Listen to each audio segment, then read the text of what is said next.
On the court, Kudin Brogan is still honing her skills.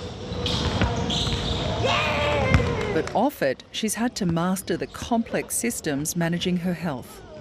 So we went to the doctors and the doctor says I have the diabetes and I was scared.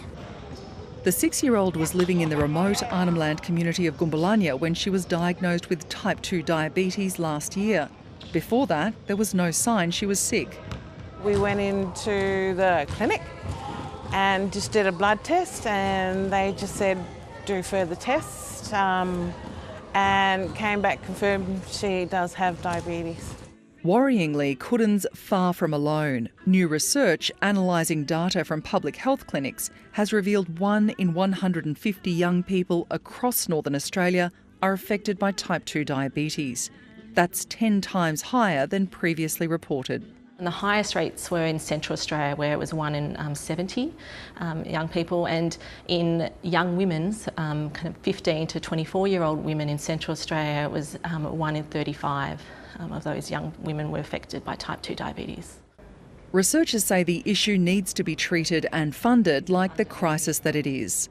This is a preventable disease. So yes, we have really high rates, but it's a call to action that we could change this.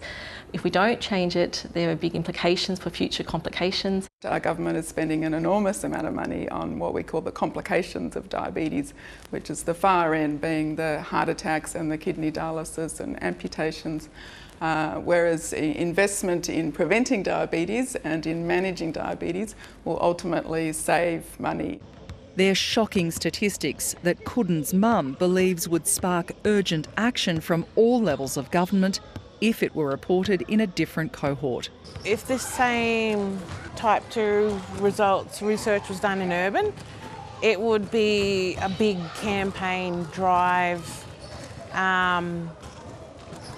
Because it's Indigenous, it's kind of pushed to the side, put to the spotlight for a few seconds and then not to be seen again. 4 generations of the Brogan family are affected by the disease, including Kudin's grandmother Vicki and mother Gemma. It's just something that we live with every day, and I know it's hard sometimes, but at the end of the day, it is a disease, and it's a silent disease. Kudin Brogan has now been diagnosed with both type 1 and type 2 diabetes and is managing some very grown-up routines. I take my needle every day and bring it to school.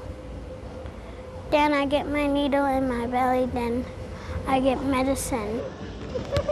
The strong message to young people is get tested early.